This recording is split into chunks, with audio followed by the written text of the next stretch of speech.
Mega డిఎస్సిలో జరిగినటువంటి అక్రమాలతో పాటు అటు ఏదైతే నిరుద్యోగ యువతకు ఉపాధి ఉద్యోగ అవకాశాలు కల్పిస్తామంటూ కూడా రాష్ట్ర ప్రభుత్వం హామీ ఇచ్చింది. ఆ నేపథ్యంలోనే ఒక రకంగా నిరుద్యోగ యువతకు ఉపాధి ఉద్యోగ అవకాశాలు కల్పించకపోతే మాత్రం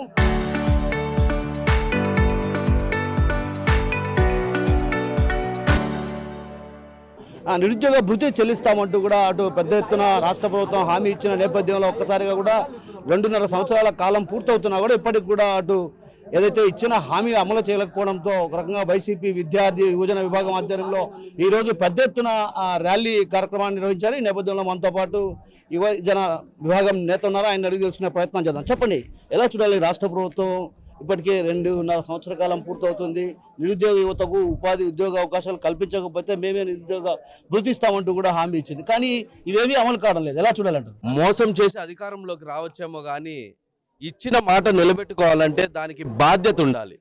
ఈ కూటమి ప్రభుత్వానికి బాధ్యత అనేది లేదు. ఎందుకంటే వాళ్ళ నినాదం ఏంటి? బాబు వస్తే జాబ్ వస్తుందనే నినాదంతో వాళ్ళు వచ్చారు. ఆ మాటతోనే యువతనందరినీ మోసం చేశారు.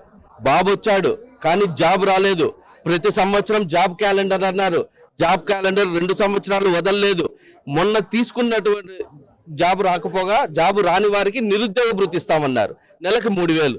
ఇప్పటికీ 26 నెలలు అయింది. ఒక్కొక్క యువతకి చెప్పాలంటే 78,000 రూపాయలు ఈ కూటమి ప్రభుత్వం బాకీ ఉంది. వాళ్ళు యువతని ఎంత విస్మరిస్తున్నారంటే, యువత తలుచుకుంటే ఏ ప్రభుత్వం నిలబడలేదు. మీరు రీసెంట్ గా చూసుకున్నట్టయితే సిజేపీ, కాక్రోచ్ జనతా పార్టీ, ఒక చిన్న పార్టీ, దేశ విద్యాశాఖ మంత్రి, కేంద్ర విద్యాశాఖ మంత్రి ఆయన ధర్మేంద్ర ప్రధాన్ గారు రాజీనామా చేసేంత వరకు ఒప్పుకోలేదు. యువత, యావత్ దేశం యువత దీనిపైన ప్రతిఘటించింది. ఇప్పుడు మేము చెప్పేది ఏంటంటే, మొన్న జరిగిన డిఎస్సి అభ్యర్థులు ఏదైతే 2025లో డిఎస్సిల నియామకం జరిగిందో అది పూర్తిగా ఫేక్. వాళ్ళు హెరిటేజ్ సెంటర్లలో పాల ప్యాకెట్లు అమ్ముకున్నట్టు డిఎస్సి ఉద్యోగాలు అమ్ముకున్నారు. ఇది వాస్తవం. దానికి సంబంధించిన వీడియోలు, ఆడియోలు అన్ని వైరల్ అయినాయి. ఒక్కొక్క జాబుని 15 లక్షల రూపాయలకు అమ్ముకున్నారు. స్పోర్ట్స్ కోటాలో ఎవరికన్నా నేషనల్ వైడ్ ఏదన్నా మెడల్ సాధిస్తేనో, స్టేట్ లెవెల్లో మెడల్ సాధిస్తేనో స్పోర్ట్స్ కోటాలో ఉద్యోగం ఇవ్వటం జరుగుతుంది.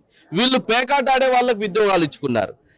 డిఎస్సి జాబు జరగక ముందు ఒక జీవో, డిఎస్సి ఎగ్జామ్ జరిగిన తర్వాత అందరికీ ఉద్యోగాలు వచ్చిన తర్వాత ఆ జీవోనే మార్చేయడం జరిగింది. ఏదైతే డేటా ఉంటుందో ఆ డేటాని పూర్తిగా నిర్వీర్యం చేసిన పరిస్థితి మీరు చూసుకున్నట్టే.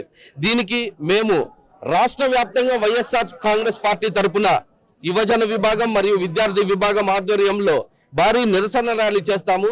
ఏదైతే మనకి విద్యాశాఖ మంత్రిగా నారా లోకేష్ గారు ఉన్నారో, లీకేజ్ లోకేష్ గారు, ఆయన రాజీనామా చేసేంత వరకు ఈ ఉద్యమం అనేది కొనసాగుతుంది. దీంట్లో అయితే ఏ యువత వెనక్కి తగ్గే ప్రసక్తే లేదు.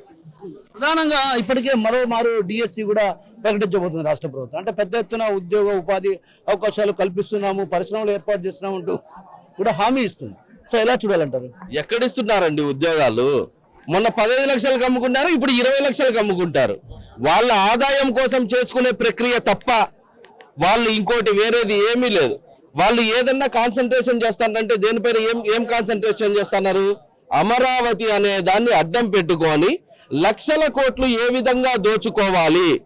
నేను ఈ ఆర్టీవీ తరపున ఒకటే చెప్తున్నాను, నారా చంద్రబాబు నాయుడు అనే వ్యక్తికి యావత్ ఆంధ్రప్రదేశ్ యువత భవిష్యత్తు కంటే కూడా తన కొడుకు రాజకీయ భవిష్యత్తు మాత్రమే ముఖ్యము.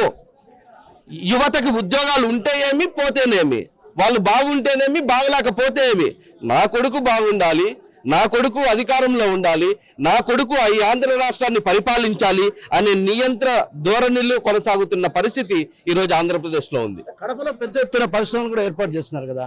జమ్మలమడుగులో ఉక్కు పరిశ్రమ శంకుస్థాపన చేయడం జరిగింది. అదేవిధంగా సోలార్ పవర్ ప్రాజెక్టు, బిండి పవర్, ఇలా రకరకాల పవర్ ప్రాజెక్టులతో పాటు పరిశ్రమలు ఏర్పాటు చేస్తూ ఉపాధి కల్పిస్తున్నామని చెప్తున్నారు కదా. ఇప్పుడు ఆల్రెడీ దానికి జగన్మోహన్ రెడ్డి గారి హయాంలోనే జరగాల్సిన కార్యక్రమాలన్నీ జరిగాయి. ఏదైతే పవర్ ప్లాంట్ వస్తుందో, స్టీల్ ప్లాంట్ వస్తుందో దానికి సంబంధించినటువంటి ఆయనే ట్వీట్ చేయడం జరిగింది. కొప్పర్తి ఎవరి హయాంలో డెవలప్ అయింది. 2 సంవత్సరాలు మా ప్రభుత్వంలో కరోనా తాండవం చేసింది. ప్రపంచం అంతా అతలాకుతలమైంది. ఆ అతలాకుతలంలో కూడా జగన్మోహన్ రెడ్డి అనే వ్యక్తి ప్రతి ఒక్క కుటుంబానికి ఇవ్వవలసిన ప్రతి ఒక్క కుటుంబానికి ఇవ్వాల్సిన సంక్షేమాన్ని హ్యాపీగా ఇవ్వడం జరిగింది. ఏ రోజు ఆ కారణం ఈ కారణం చెప్పి ఆయన ఇచ్చిన మాట నిలబెట్టుకోకుండా లేడు. ఏదైతే జగన్మోహన్ రెడ్డి గారి హయాంలో నేరుగా విద్యార్థుల దాంట్లోకే డబ్బును జమ చేయడం జరిగింది. ఇప్పుడు వీళ్ళకి తల్లికి వందనమని తల్లి మొహాన సున్నం పూస్తున్నారు. 13,000 2,000 వాళ్ళ మెయింటెనెన్స్కి ఏం చేసుకోవాలండి? ఫీజు రియంబర్స్మెంట్ తీసుకుంటే విద్యార్థులకి కాలేజీల్లో ఎగ్జాములు రాయడానికి అంగీకరించడం లేదు యాజమాన్యం. ఎందుకంటే వీళ్ళు పూర్తి బకాయిలన్నీ పెండింగ్ పెట్టారు. హాల్ టికెట్లు లేవు. ఎక్కడికన్నా వాళ్ళు బయట జాబ్ చేసుకోవాలని పోయిన సర్టిఫికెట్ లేదు. ఏ విధంగా ఇస్తారు సర్టిఫికెట్లు? ఈ రాష్ట్ర ప్రభుత్వానికి యువత అంటే పూర్తిగా విస్మరించింది. ఈ యువత శక్తి అనేది, యువత పవర్ అనేది ఏందో ఖచ్చితంగా చూపిస్తాం.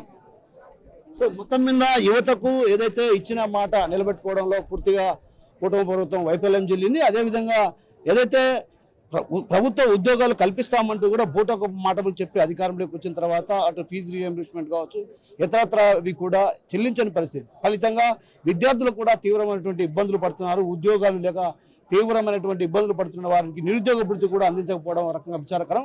ఈ నేపథ్యంలో ఈ ఉద్యమాన్ని ఇదే స్థాయిలో ఉధృతపరుస్తాం తప్ప ప్రభుత్వం మెడలు వంచేంత వరకైనా కూడా ఈ ఉద్యమాన్ని కొనసాగిస్తామంటూ మనతో పాటున్నటువంటి యువజన విభాగం నేత గుండి నాగేంద్ర చెప్తున్నారు. కెమెరా పర్సన్ రాముతో కిషోర్ RTV కడప నుంచి.